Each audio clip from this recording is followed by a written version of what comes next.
Tonight, a couple says a tenant has overstayed their welcome after not paying rent for the past 9 months. They say the woman is using the court system to delay eviction. 11 Alive's Chase Howell spoke to the landlords about the thousands of dollars they say they're owed and why they say the legal system is partially to blame.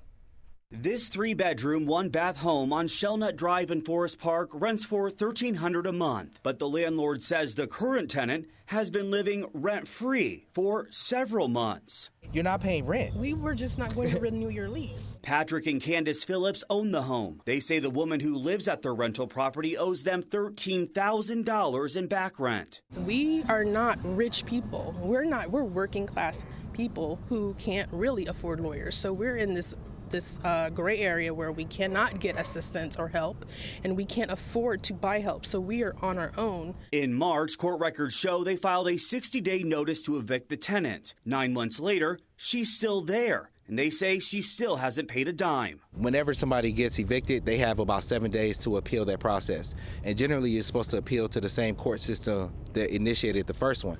What she did was she asked the federal courts to take over this particular case. And the reason she did that is because had she filed the appeal correctly, the state court would have asked her to have an appeals bond process, which means you have to pay back rent into that system before that appeal can be utilized. According to the Phillips, they're not the first people she's done this to. They claim she has numerous evictions dating back over 2 decades. Not only does she have a 20-year history, but she has about 8 different aliases of her name that she utilizes to kind of skirt between different counties and systems and do this. She has evictions in DeKalb County, Fulton County, and Clayton County that we know of. Looking at the latest court filing from November, the tenant is asking the court to allow her to stay in the home and pay back the rent she owes. How can you make arrears for $13,000 of back rent?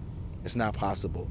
It's just another delay tactic that she constantly uses. I did go up to the house to see if the woman in question here wanted to tell her side of the story, but she didn't answer. In Forest Park, Chase Howell, 11 Alive News.